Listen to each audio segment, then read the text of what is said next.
Ladies and gentlemen, welcome to Casterborous. My name is Christian Cawley. I am joined, as I regularly am, with James McLean, and we're here to talk about Doctor Who and related matters. It's very rarely just about Doctor Who, and this time it's kind of inspired by something that happened in the past.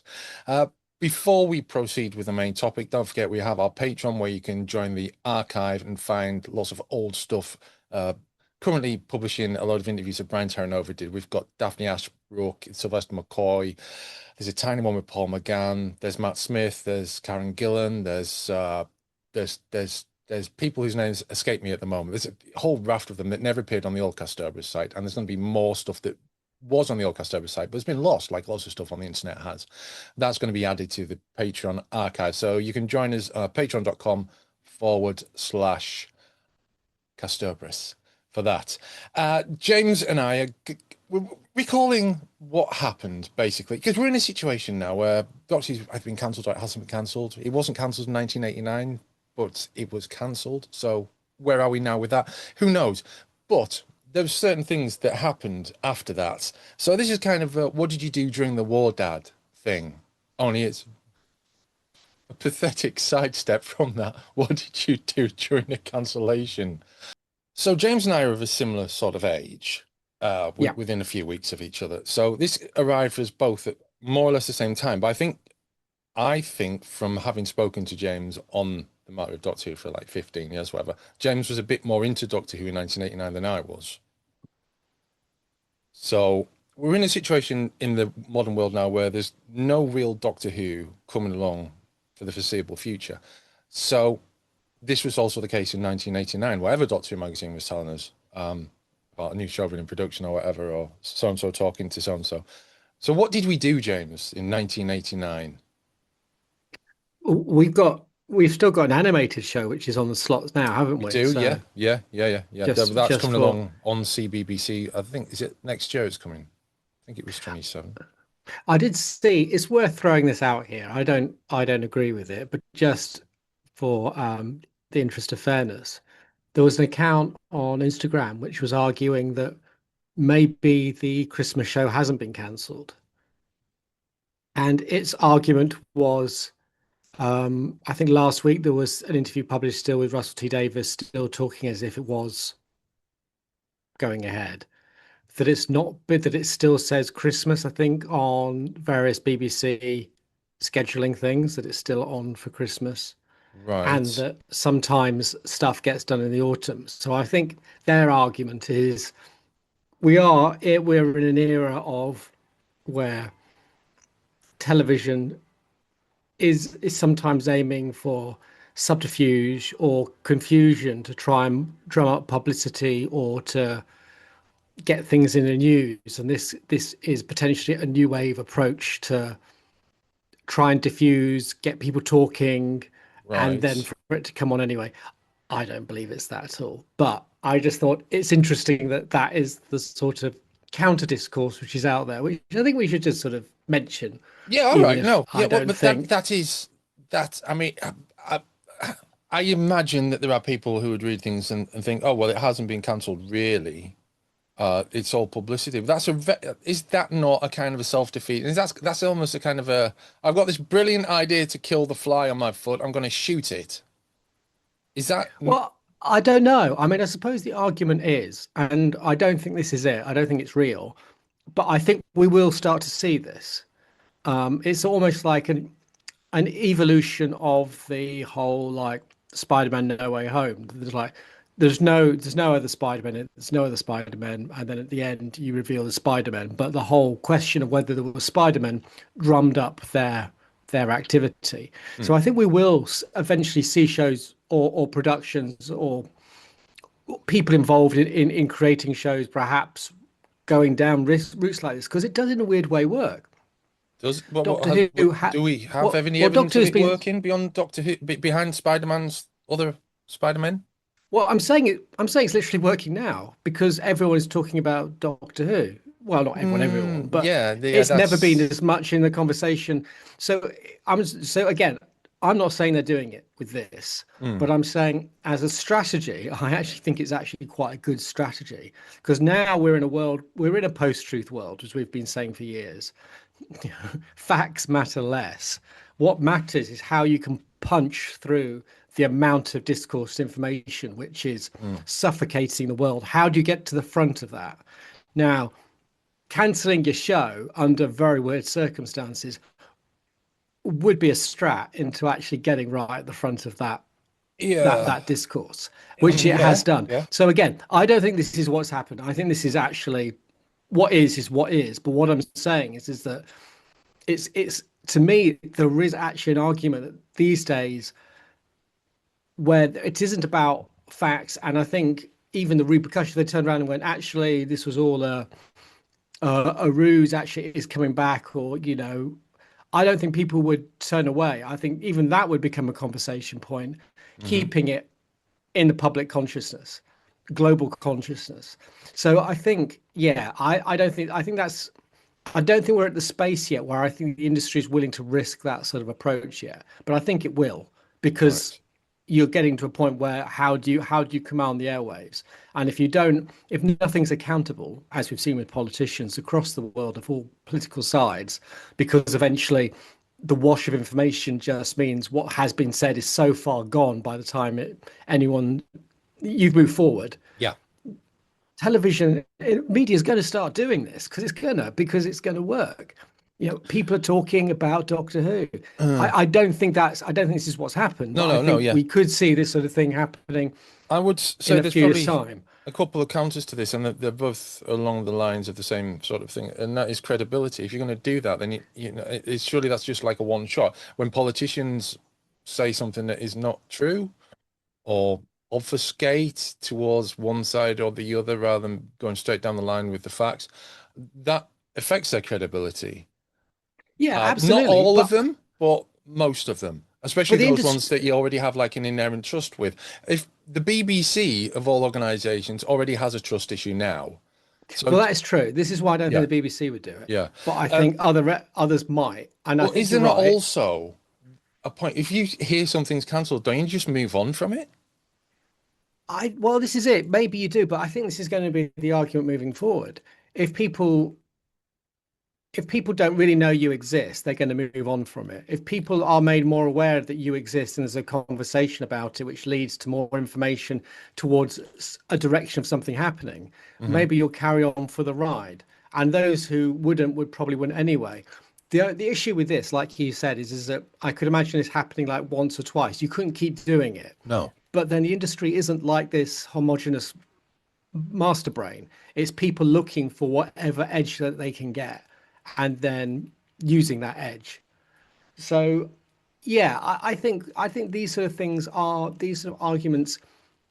I just felt that the piece was interesting because I thought, yeah, Yeah, I yeah. don't agree with it. This isn't happening. This is clearly a troubled situation where the industry doesn't know what it's doing. And I think this has ended up with quite an embarrassing situation for the BBC, especially since news outlets have decided to go, as invariably they would, with the line cancelled rather than the point of going to tender. So everyone's talking about Doctor Who being cancelled rather than saying the Christmas episode has been cancelled Yes. and Doctor Who will be coming back in, whenever. So yeah, I just think that's interesting. It just got me thinking, like, how far will the industry go now? How far will individual productions go to make a mark? How far can you go? Even as you say beforehand, people go, well, then people will just go, oh, you've tricked me. I'm not interested. I don't know. I think it's just the problem nowadays is like, how do you get people to notice I exist at all? Mm. Yeah, And yeah, is that yeah. going to lead to more crazy tactics at trying to Yeah. push forward? Well, canceling a TV show is, I suppose, it's the TV version of, shooting a member of your band or whatever, this trope that goes through lots of detective novels and stuff like killing off a member of the band in order, Mm. or splitting the band or killing an entire band in order to send the record sales soaring, isn't it? Mm. It's so Well, yeah. it's a risky tactic. Yeah, yeah. Well, it's like Doomsday, with bringing back Ronnie Downey Jr., Robert Downey Jr. They knew that was a risky tactic. They were not stupid. They knew there'd be a lot of people going, "Why have you done this? This is the end of the show." Yeah. But in the end, it was like, we just get to the top of the news. Doomsday is now going to be in the discourse for the next year. Yeah. I'm sure there's been instances where, well, there have been instances. I mean, just very, very minor ones. I'm thinking like in shows where you've killed someone off with the deliberate intention of bringing them back, but you Starbuck in Battlestar Galactica. Oh, well, let's go back to the 80s. John Nathan Turner. I'm destroying the TARDIS. The police box is gone. We're going to leading up to Frontios, where it did look like it was destroyed, all to get to the top of the news cycle. Yes. So these little markers have been there, but I think we've also got to acknowledge that there are certain things against this. And I think the biggest thing against this, as you say, is that the BBC, I just don't think would be complicit in something as big as this. That sort of hoodwink, I just don't think they're in a space where they would want to gamble it. But smaller productions, maybe they would. Right. Um, I think yeah, we should also just you said Ronnie Downing Jr. before you created I yourself. know I Robert just Downey imagined Jr. Ronnie Corbett as Iron Man. Yeah, Robert Downey Anyway, Jr. anyway, yeah. So, Yeah, so 1989. yeah. Now, from my point of view, because I was watching Doctor Who in 1989, but only kind of in and out sporadically. I remember watching bits of Ghostlight and watching Survivor and seeing Hale and Pace and not being entirely convinced by it. So I didn't really come back into Doctor Who properly between. So like, I think I kind of not switched off, but I dialed out. And then by about 1994, I was very interested in it again. So I wasn't really aware that it had stopped when it stopped. Mm. No, I think that's an I remember, interesting thing. So I think a lot of people weren't actually that aware that it had stopped when it stopped. well, because there was, where would you really read it apart from maybe a small box on page 4 of the Mirror Yeah, that yeah, might say Doctor Who cancelled, or Doctor Who going for a long rest, whatever they did at the time. For me, obviously, Doctor Who Monthly was kind of the key thing to just tell you that there's a pause, and I remember buying each issue, hoping to see something turn, that there could be some positive news. And then obviously looking for other things that would keep things going in terms of like the news strips and the books. But I think the funny thing, I mean, obviously we'll talk about the books because I think the books are probably the biggest thing.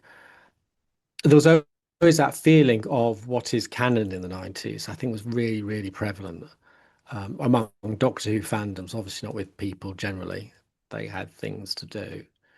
But for fans, it was this session. There was a lot of fans who were very much against the idea that the Virgin, who for people who don't know, we've talked about this before, unusually, but part of where the 80s and 90s were going, Virgin picked up the license to print Doctor Who novels, and they did a whole range of very sort of pushing the boundaries Doctor Who novels. But there was always a very strong, loud part of fandom which was like, this isn't Doctor Who, it's not canon. And even when Big Finish appeared, there was still that sense. I'm sure you probably remember this as well, yeah, of yeah, people yeah, sort of going, are these really canon? Is it just an alternate thing? And even when Doctor Who came out in 2005, there was still there. Is this canon? Can you prove it is to me? So the sense of like what official Doctor Who seemed talk about it now seemed to disappear for a long time, even though there are examples of it still being going. There was even people talking about the Paul McGann thing, yeah, is this really canon? yeah, So the canonicity, and I know that sounds very, I don't know, anal, but I think the point being is there was a sense in the 90s that Doctor Who kind of had stopped, and we still had Doctor Who, but none of it was certainly a continuation of where it was before. It was almost like uh I don't know, tie I suppose the tie-in, wasn't it? 80s and the 90s, we all talked about tie-ins, and tie-ins had kind of like a low value thing. Unlike yeah, now, if you get a video game of a license, it was not, people were very skeptical of it as being the cash cow, yes, gravy train thing, rather than having any significant meaning to the actual stories that you loved. yeah, So yeah, it was a weird space, and I think Doctor Who fandom fractured in a weird way, in a weird, quiet way, because we didn't have the internet to make it loud and noisy. yeah. But I Apart think from a there was a few fracture bulletin there. boards, then yeah, absolutely, yeah, Yeah, yeah, absolutely. And what you'd read in Doctor Who Monthly and what you see in the letter pages. Um, But yeah, for me in the 90s, my memory of the 90s was buying VHS videos, which were obviously becoming a bigger thing, Yeah. and less of the monthly. I think being quite young, that was started to become quite an expensive purchase, the Doctor Who monthly. So it was, but it was the books. The Yes. books were a big thing as Yeah. well. Yeah. There was I also there Go was on. also a very weird increase just quickly in other sorts of books as well. I mean, we obviously talk about the Virgin Adventures, but and we've said this before, in the 80s, you had essentially three Peter Haining books by the end of it, two through most of it, Doctor Who: A Celebration and Doctor Who: Key to Time. There was a book called The Making of Doctor Who, which was based, as I recall, around an on-set experience of the Leisure Hive, I think it was. But there wasn't much else there. And then in the 90s, we started to see, especially with Virgin having the license as well, more reading Doctor Who stuff coming out. Do you remember the defunct Doctor Who encyclopedia? They started with something like A to G and then they did I to J. I don't think they ever got to Z though. No, I don't remember that at all. I do think No. though that it wasn't just Doctor Who. I think there was a general market shift. I think Doctor Virgin and whoever else was involved very cleverly spotted that a lot of science fiction was moving into the book area. So you've got the Star Wars stuff going on with before Timothy Zahn and Hmm. after Timothy Zahn. You've got all that stuff. You've got the Star Trek novels. I've got a Batman book from around that period as well, a novel. And then you've got like you had like the Star Wars stuff, as I mentioned, but you had like non-fiction as well as fiction. I had a couple of non-fiction Star Wars books. So this was becoming like a big industry in the book world, wasn't it? Of science fiction related spin-offs and Well, I think novelizations and I think continuations. you can trace it back. I mean, obviously, you can say science fiction was going for years and years, and there was kids in the 50s and the 60s Oh who were yeah, big yeah. into science fiction. But I think you can always trace it back in terms of industry and commerce to the Star Wars boom. Right. So the generation which started to get hooked in on those toys in the back end of the 70s are kind of the generations that the 90s books are responding to because they're people who are kind of growing up now. Yes. They're in their teens or early teens, late teens, and they're looking for something more sophisticated than toys. Television is expensive. Books become a market which is affordable to them and allows them to explore those worlds which are limited, unlike now, limited to either a set of films which come out every few years or a television show which may have gone or maybe defunct. So yeah, so you're absolutely right. You've got on the in America, you've got like you say Star Wars. You've already had a run of Star Trek books, but their books are becoming bigger and more sophisticated, I think, by the back end of the 80s. Um, so you've got that sort of things. You've got cataloging things like the Lost Years. So I think it was a trilogy of Star Trek books, but set between the films and the original TV show. And fans really want to know about that. Other people don't really care. What are the Lost Years? They don't realize that there's a 3.5 year gap between the two, apparently. Not that I would know. Yeah. As you say, Star Wars, you've got the Zahn novels, which were kind of a really big thing. You've got later on in the 1990s, 2000 AD starts doing Judge Dredd, and it as books as well. So you're really seeing, as you're saying, this sort of wealth of nerdy readers, I guess, which is Yeah. kind of part of the 90s, as you say, is Yeah. people, teenagers, young adults are reading their science fiction. And I think I mean, I was going to mention Forbidden Planet, but from my memory of going to one of the Virgin mega stores, either Birmingham or London, that had a lot of science fiction stuff in it anyway. But as I said, I was going to mention Forbidden Planet because that had quite a boom in the 90s. You could go Yeah, to most absolutely. cities. I mean, I was in Leeds for a few weeks attempting to do university, and I probably spent more time in Forbidden Planet than I did on campus. And it wasn't even a very good Forbidden Planet. It was quite a shoddy little. I mean, it was on two floors, I think. But it was untidy and it was unkempt and it was shoddy. Not like a Forbidden Planet now, which is like all space and Well, big it was exciting because yeah, again, you had mail order was limited for comic. In the UK, there was a mail order service called that was called John Fitton, run right. by, I believe, someone called John Fitton, and he did a really great, and it was like it was like a home printed booklet that you would request, and it would be sent to you, and it would just have lists of all this stuff that you'd probably sometimes find hard to find in a Forbidden Planet as well. So there's like lead miniatures of Doctor Who, and Yeah. there's all those. But these shops became really exciting. So there was yeah, because I remember there was the FASA range of like the Daleks and Doctors, and Yeah, I've got some of I those. remember there was like a lead version of Battlestar Galactica, a small model. I got badges, T-shirts. And that's how you. But that was quite a bland experience. Experience, as you say, was going to a specialist shop, and those Yeah. specialist shops were very specialist. You'd find them in cities, but you'd have to. So I'd go up to Cambridge. There would be a comic showcase, which was like a Forbidden Planet was up there. There was a Forbidden Planet, and there was a games shop as well, which had all so just role playing games and board games, and the Doctor Who FASA game I found at the back on a back shelf there that was just wedged in. It was quite exciting time, wasn't it, the 90s for that? Was that It sort was, of yeah, yeah. exploration? I found There was The James Bond game as well in a similar sort of way in a shop in, I think it was in St Albans, or it might have been in London. But yeah, I didn't even know it existed before my eyes cast onto it. And I was Well, like, this is wow, it this is because amazing.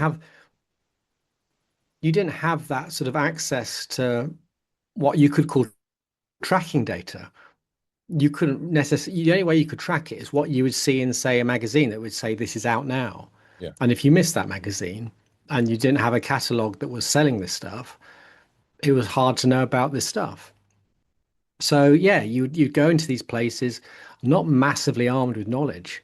And again, we also got to sort of say, I suppose, at the same time, we've got this comic boom. The Marvel DC, particularly Marvel comic boom of the 90s, where suddenly comic stores were filled with multiple number one issues of various Spider-Man, Todd McFarlane's Spider-Man number one, or Jim Lee's X-Men uh, number ones, multiple covers, big things, and people were going to these spaces, and it was comics, books, merchandise, and people were spending a lot of money. So yeah, in a weird way, there was almost like like a different sort of content saturation, really, because Hmm. suddenly spin-offs were the thing, which weren't really there in the 80s, No, no, they weren't. but now are a big thing. I've been doing a bit of work with comicbook.com on collectible games. And there's currently, at the time of recording this, it's June the 19th, there's an auction on eBay for a copy of the Empire Strikes Back Atari 2600 game. And I've been like doing a bit of research into that, and the other Star Wars games came around prior to that and after that. And it predates the famous arcade game, which is, for me, is one of like the biggest video game experiences ever. The Atari 2600 game visually is not particularly striking or anything, but it was a very popular game. So the fact that there's one that's like worth $1,000 now, or trying to sell for $1,000 now, is quite interesting. And it's all down to like how it's been packaged and not open for however long. But what I noticed about this is there's like, because obviously George Lucas is very connected with the whole idea of using merchandise as marketing, essentially Hmm. with the figurines mainly, and with the games over the years. And at the same time, um, you've got other things that didn't really land in the same way. And as the people, and I am kind of going back to what we were saying earlier on a little bit, but it's how we regarded things as cash cows. Hmm. And at that point in the 90s, and whether something, a tie-in was like, was it valid? I think there was a validity into whether a tie-in merchandise or book or comic or whatever, was it, how was it determined to be a cash cow, or how was it determined to be like a valid addition to that? And with Doctor Who, we had this hierarchy, didn't we? So I'm tying up the canon discussion here as well into this, in Hmm. that we had, like, later on we had Big Finish, we had the comics, we had the novelizations. Now the novelizations were officially stated to be a continuation of Doctor Who. So they Yeah, were technically, weren't they? They were yeah, largely considered to be official canon yeah. over the comics and over Big Finish, and maybe the comics and Big Finish swapped over at some point. I don't know, or maybe Big Finish and the novelizations and the comics. Maybe Big Finish is more canon than that. But yeah, this, and also going back to the other thread of like the bulletin boards and the lack of discussion. By the time there was a point of discussion, that fragmentation had already occurred, hadn't it? And we've talked about this before, so I don't want to go into too much. But like the Rec Art Doctor Who and the UK Media TV Sci-Fi Doctor Who, uh, he remembers the names. News groups were full of people arguing over Pertwee and Sylvester McCoy, weren't they? So that Yeah, fragmentation yeah. had happened prior to the population. Popularization isn't a word, but the growing dominance and of the internet and the people's increasing access to online spaces, that had already happened, sort of offline almost, hadn't it? Mm.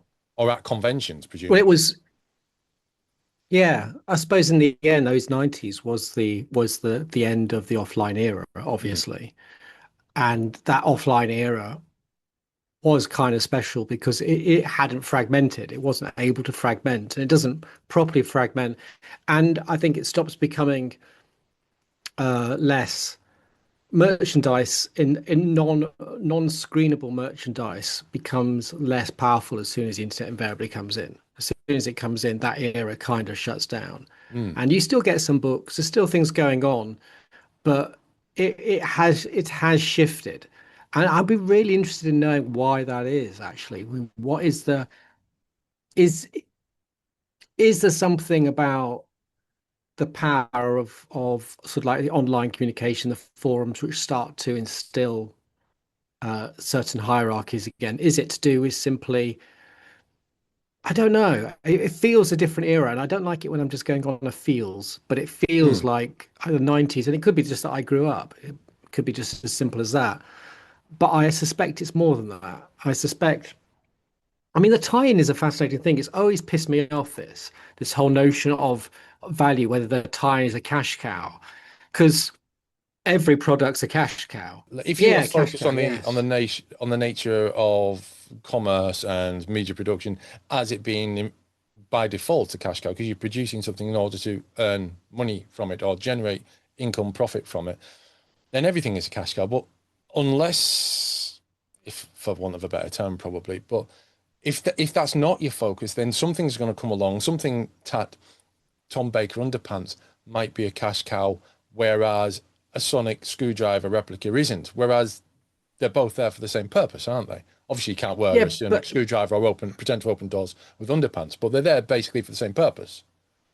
there was a different category because yeah, there was the merchandise stuff, but there was like certain things would be considered like and in all fairness, computer games got this a lot because there was a point where, to some degree, you had a game and you stamped the license on top of it to sell the game, Well, some games were and people just would get frustrated by it. terrible, weren't they? Some games, I'm Yeah, not talking Doctor Who here specifically, um, but there's video games out there that came out. Like some well-known publishers would just stamp a franchise logo on it after getting the deal on a game that was completely unrelated, like just like change the main sprites or whatever, or and then just say this is that game, and they were terrible games. yeah. So you had that element, but I mean, like the Doctor Underpants were never considered like. In conversation, I remember going, "That's a crass commercial tie-in." But a Mm. video game would be. And there was this notion of which I mean, I had friends when we went to see Avengers Infinity War, still using the same language. Oh, it's just it's just a cash cow. It's just a lazy attempt to make money out, drain money. It's like, well, it's not because there's a people are buying it. I think that's what gets me a bit with cash cow is that it's a derivative thing which suggests that people who buy into that are somehow unaware of what it is or have been duped into what they've bought or got into, which someone else with more superior knowledge could tell you immediately that that was a silly thing to do because you've been tricked into buying something substandard. I've always felt like with video games, and I did a talk on this years ago around Doctor Who actually, but around other things as well. That for kids, like if I bought in Star Wars is a bad example because their video games were fairly good for the time. But like say Return of the Jedi, the conversion for the 8-bit generation was a pretty ropey conversion. But as a kid, to me, that was a state of imaginary. It gave me the catalyst I wanted for my own mind play, in the same way that having a stick and pretending it's a gun, the stick is just a catalyst for your own Yeah. imagination. And to me, some of the licensed stuff was just that's what kids were doing, and they weren't that bothered. It wasn't that great. And yes, people made money where perhaps they could have made a better thing, but that is what commerce is about, just generally. But fantasy really got caught under this trapping of, is it a lazy tie-in? Are they just cashing in on our love? And there's something very proprietorial about that in terms of fan bases. That this is ours, and these crass commercial bastards are coming along, and they are making money out of something which is special and unique and pure, when it's not at all in any way whatsoever. It's there to make money. It's the only reason it exists. BBC Doctor maybe not so much being originally being a BBC thing, and there's certain criterion to the BBC's license and Yeah, yeah. whatever. But yeah, so no, I just think it's just a really interesting era, because I suppose the 90s was that era though where the cash cow was getting less, the dodgy tie-in was disappearing, and people were expecting something of reasonable quality. Mm. And I can't remember many examples of that sort of just stamping the brand on it and then just releasing any old stuff.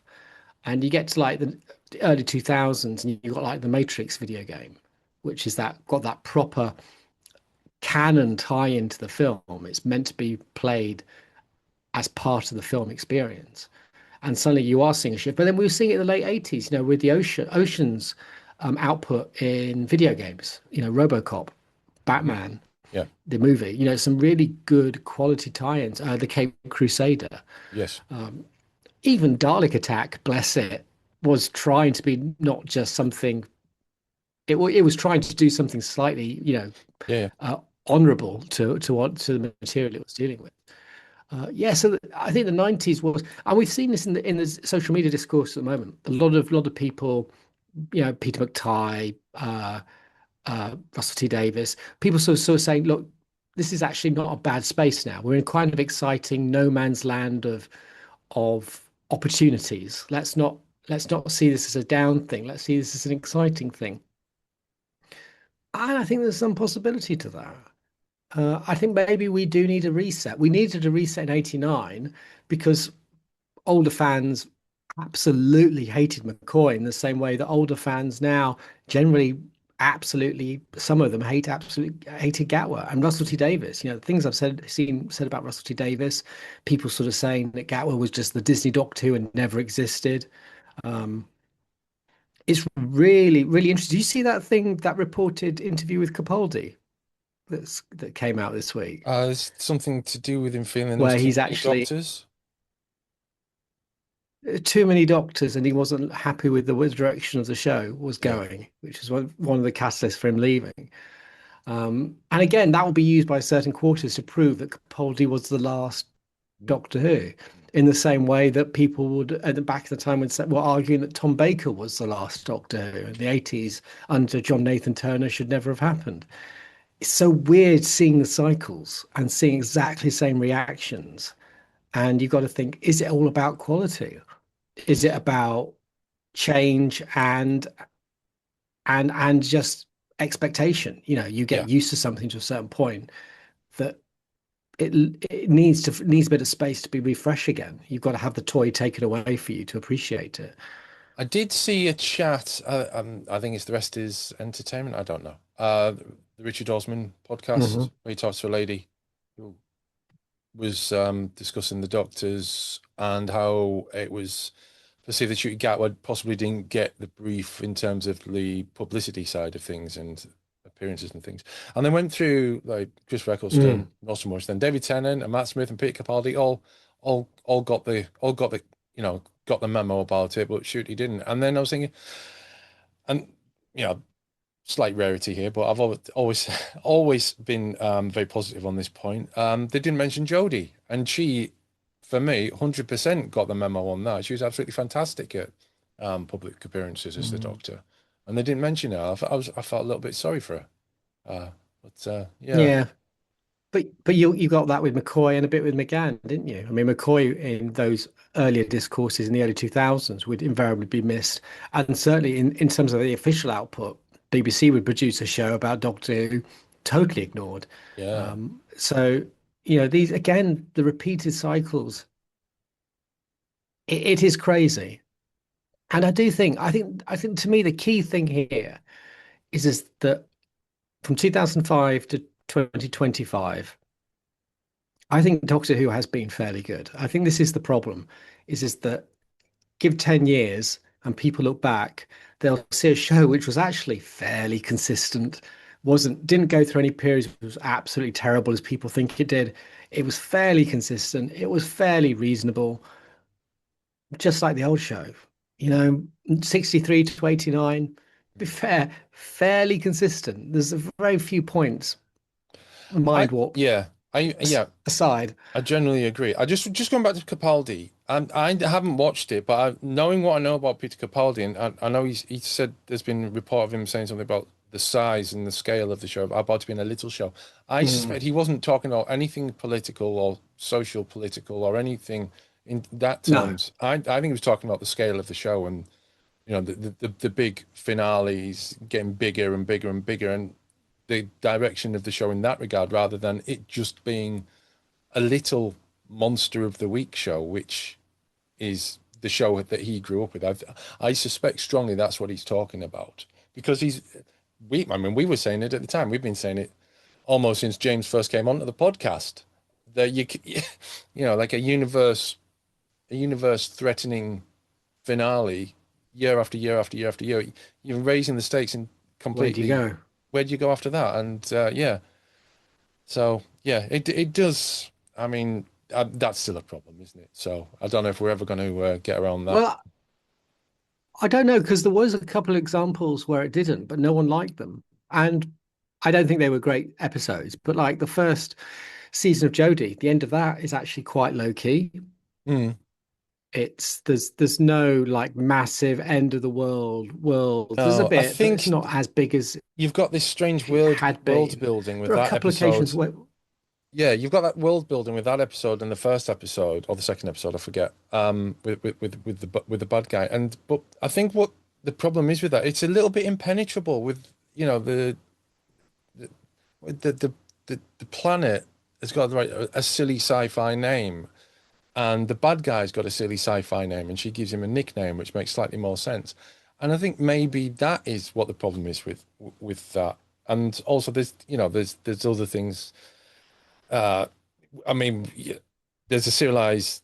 I mean, there's it hooks up a little bit, and there's a sense of a journey around the season and how it loops around. But she probably gets the TARDIS too soon, in my mind, anyway. But that's not the issue here. But that's what I think it is. I think it's just it falls into silly sci-fi a little bit, not in terms of rubber suited monsters or anything like that, but just like the notion of like the name of the planet and the name of the villain and what the villain wants but to do. these There's no it's like you find out what he wants to do right at the end, and it's like there's no build up to this. It's not effective enough throughout the season. but Should be more to it.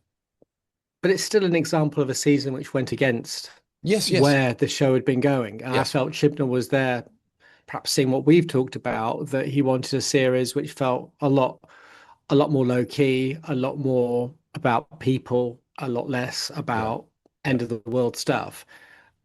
And there were issues with it. I can't pretend that I was particularly enthralled by the last episode, but I did actually kind of like the refreshing, not the end of everything, everything, everything. mm, Um, but yeah, so I think the show, we know Capaldi's production. We've heard things along the line that there was obviously issues along the way as well. There might be other reasons why he and others might have been fatigued. But yeah, I think it could be for an actor who enjoys character. The show was kind of lacking in that space, but we've seen that throughout its history. And I think this is the point, is I still think step back 10 years, we'll look back at this era and go, actually, there was some good stuff all the way through. I mean, even the stuff I didn't like at the time when we were doing the podcast with Moffat stuff, I've watched again and thought, actually, I've actually kind of enjoyed that on a rewatch. It wasn't as bad as I felt at the time. And I still find I'm sure there's always going to be episodes which I won't ever particularly like Space Babies, but then I will never like The Mysterious Planet. You know, it's just not going to happen. But yeah, so I think the bottom line here is it'll be interesting to see. I think there are cycles, but there's also changes. And I'm not sure where the freshness is going to come in this next era of Doctorless Who that was available in 89. I'm Yeah. not sure where that's going to come from.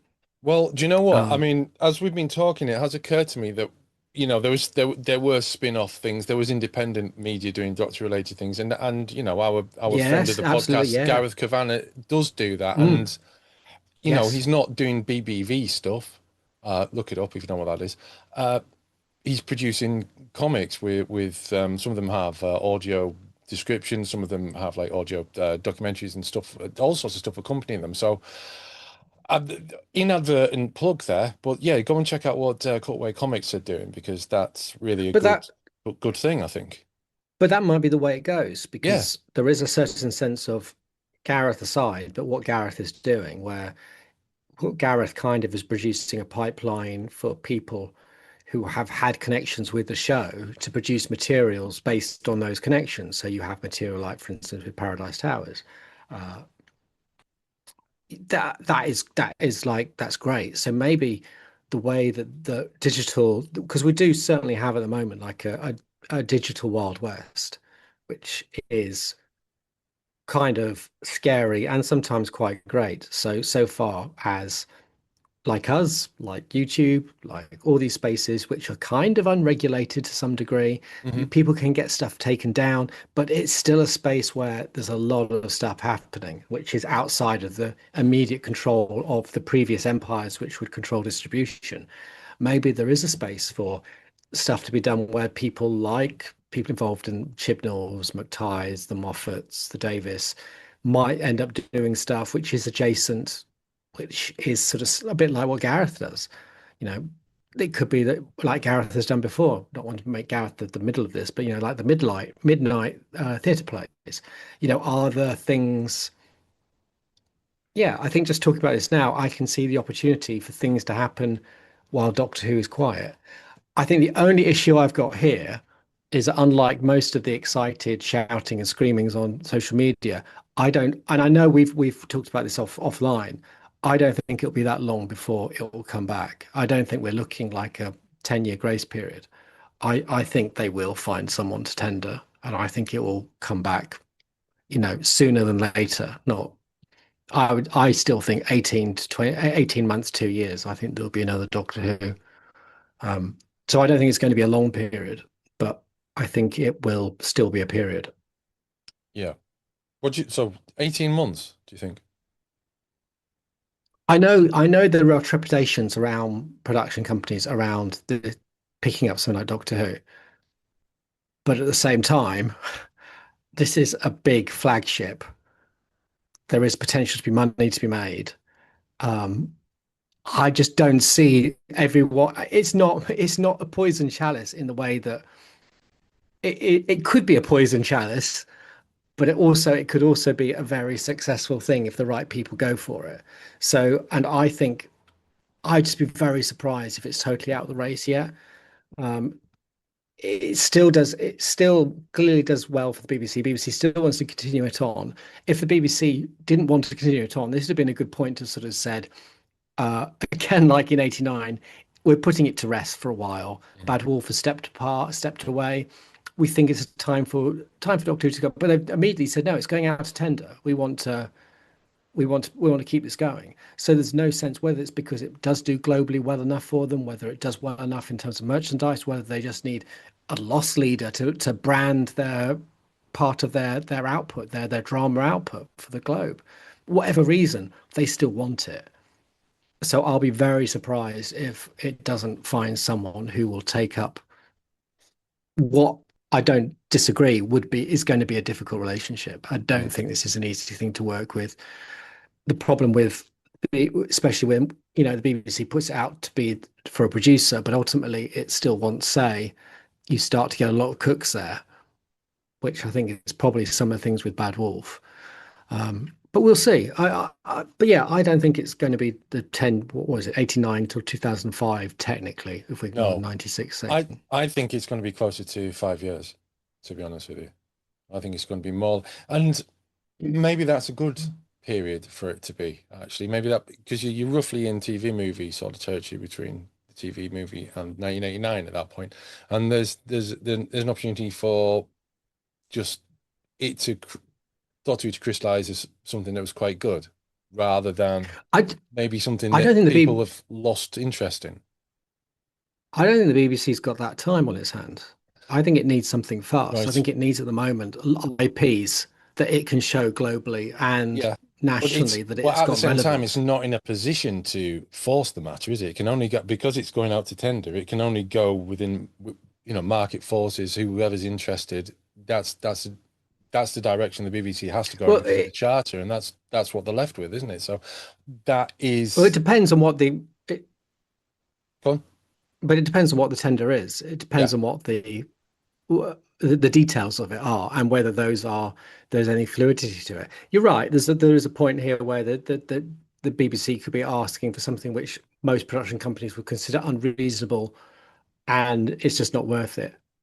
It could be, I mean, as some have argued, it could be that, yeah, it could be the BBC Studios yeah, pitches for it, and it's sort of, I don't know. I mean, that certainly would make sense in terms of having like a integrated distribution pipeline for it, and that that works.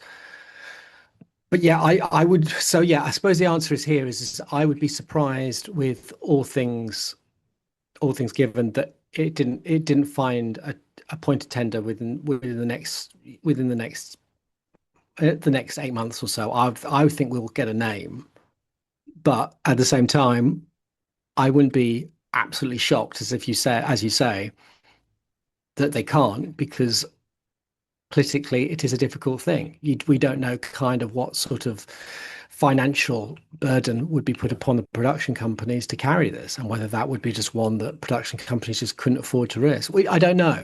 We don't And know, but well, I mean, I that's the would other side of think it, isn't it? the Because aim you've here from the BBC, yeah. yeah. Yes, it is a complicated thing because it's more than just a TV show as well here, isn't it? Because it's if you've got a co-producer, then you've got merchandise, then there's that aspect of it as well, isn't there? So, but we have kind of got away from what we were going to be talking about, which is the 90s. Uh, Well, we have. I don't think we have because I think the 90s was catalyzed by a period where the BBC did not want to do anything with it. okay, yeah, So yeah, much so that they gave it to Virgin essentially. And when the yeah. 96 movie came on and they saw that there was potential money, they brought it back in house. I got that's the impression. I don't know the deal. Maybe No, there's no. something more complicated than that, but it felt to me that they took it back when suddenly they felt that it was out of the wilderness years. So I think it's good to be thinking that yeah, there are parallels, and I really like your point about Gareth that there are opportunities in a potential wasteland. But I do feel that the BBC will be aiming to get it back within 18 months or so, or 2 years at the max. I think that's what they would want. But like you say, whether that is actually manageable, it could be that if they can't get it under one tender agreement, they'll go for something else. Maybe if they can't get a series, they'll be looking at, depends on how needy they are for IP. If they feel they need it, maybe they'll go for like, well, maybe we can do something more. I don't know. But yeah, but it is interesting that we are in a similar space because we've said this many times before, it was never cancelled per se in 89. No. It was a reflective period pretty Rested, much. and we know. Rested. And we now know, well, we knew like 20 years ago, but latterly we discovered that actually lots of people were in discussion with the BBC over doing series, whether you've got the Nirvana cartoon, you got Philip Seagal, who was, nagging the BBC basically throughout the late 1980s. He was trying to get Doctor Who made in America or by him while it was still on air in the late 80s. So, you got all these other groups trying to make films or whatever obviously went with Seagal and he made an impression with the BBC and he was basically the man. He moved production companies and took Doctor Who with him and eventually produced Doctor Who. So yeah, it was a funny time. And we obviously that sort of thing could be happening right now behind the scenes. We just don't know. Maybe we'll find out in a few years' time. It'd be interesting if there is a reflective period and I'm just thinking about where the terrain is at the moment. I'm just thinking like where we've got this new He-Man movie which has just come out, Mm, which plays a very close honorific element to the 80s, mm. despite the fact it obviously been sold to a wider market than 50, 55-year-old men. So, things like with Superman and Supergirl, which are all kind of punchy and upbeat.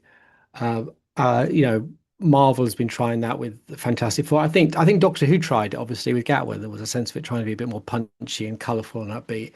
I'm just wondering whether we can or whether we'll be able to track where and how, if Doctor Who does come back, what it will look like. Because when it did come back in '96, as we said the other week, it looked like the X-Files. X-Files was big by '96. That was clearly the inspirational point for it. Yeah. I just wonder and it's the beauty of the show, and maybe it's the beauty of the show that the show has forgotten. It's so flexible. It can come back as virtually anything.